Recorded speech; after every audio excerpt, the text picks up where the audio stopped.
नमस्कार और मेरे इस यूट्यूब चैनल में आपका स्वागत है।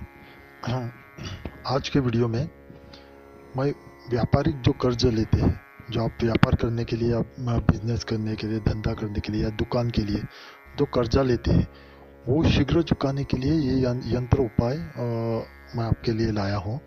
वो इसका विधिवत उपयोग करने से आपका जो भी व्यावसायिक आपने या व्यापारिक कर्जा लिया है वो शीघ्र ही चुकता हो जाएगा बिना किसी कष्ट के। पर इसको पूरी श्रद्धा, भक्ति और विश्वास के साथ आपको ये आजमाना है, तभी ये कारगर होगा। तो मेरी आपसे नम्र विनती है कि अगर अभी तक आपने मेरा ये चैनल सब्सक्राइब नहीं किया है तो आप जल्दी से मेरा चैनल सब्सक्राइब कीजिए और बेल आइकॉन दबाना ना भूलिएगा। मैं आपका बहुत आभारी रहूँगा। और इस वीडियो को ज़्यादा से ज़्यादा लाइक और शेयर कीजिए ताकि दूसरे भी ज़रूरतमंद को इसका लाभ मिले और इससे आपको पुण्य फल की प्राप्ति हो जाए। तो ये जो कर्जा है वो जो आपने अपने धंधे के लिए, अगर आपका कोई पार्टनर है तो पार्टनर जो पैसा लगाता है आपके धंधे में वो तो व्यापारिक कर्ज की श्रेणी में नहीं आता है।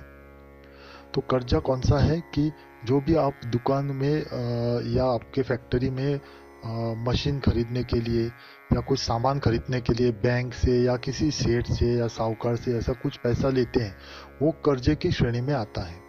तो ये जो उपाय है ये सिर्फ व्यापारिक कर्ज शीघ्र चुकाने के लिए ये यंत्र उपाय है। और आपका वैयक्तिक जो या पर्सनल जो आप कर्जा लेते हैं वो चुकाने के लिए ये उपाय नहीं है। इसके लिए मैं दूसरा एक वीडियो बनाऊंगा। तो ये व्यापारिक कर्ज शीघ्र चुकाने के लिए ही ये उपाय है। तो इसके लिए आपको क्या चाहिए, जो ये यंत्र मैंने स्क्रीन पे दिया है, इसको आपको एक कोरे कागज पे, इसमें कोई रेखाएं नहीं होनी चाहिए, तो कोरे कागज पे आपको केसर की शाही बनाइए। 2-3 केसर के दाने गंगा जल या साफ पानी में डाल के उसका घोल बनाइए। तो और उसको आम की लकड़ी या अनार की लकड़ी, दोनों में से कोई भी आपको जो मिलती है सुविधा के अनुसार, उसको आप कलम की तरह उपयोग करके ये जो यंत्र है इसको ब्रह्म मुहूर्त में बनाइए आप। इसको इसके लिए आपकी गणेश जी की प्रथम पूजा करके, घर मंदिर की पूजा करने के बाद सामने बाजोट रख के उस पर पीला कपड़ा रखिए आप। पीले कपड़े पे आपको ये कागज, कोरा कागज रखना है और कलम और शाही से आपको ये यंत्र बनाना है। यंत्र बनाने के बाद यथाशक्ति पूजा कीजिए। गंध पुष्प धूप दीप दिखाइए, हल्दी कुमकुम लगाइए, अगरबत्ती दिखाइए, देसी घी का दिया दिखाइए और पुष्प डालिए।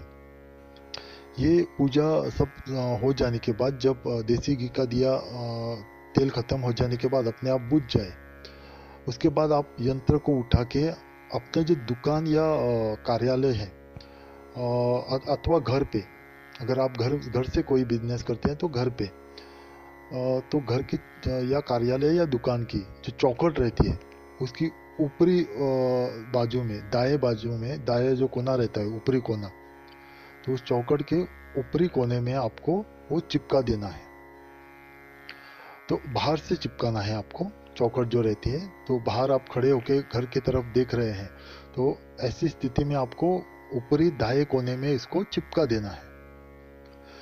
या फिर आप इसका विकल्प ये भी है, ये थोड़ा महंगा विकल्प है और इससे वो भी अच्छा है। ये बहुत से लोग ये भी करते हैं कि आपको इसको चांदी के पत्रे पर, चांदी के टुकड़े पर आपको इसको सोनार से यंत्र को गुदवा देना है या लिख देना है और फिर इसको आप अपने पास हमेशा के लिए रखना है। इसके बाद कर्ज जब चुकता हो जाए उसके बाद इस यंत्र को आपको किसी ब्राह्मण को, वेद पाठी जो ब्राह्मण रहते हैं उनको आपको दान करना है। तो ये उपाय आप करके देखिए, आपको इसके चमत्कारिक लाभ मिलेंगे।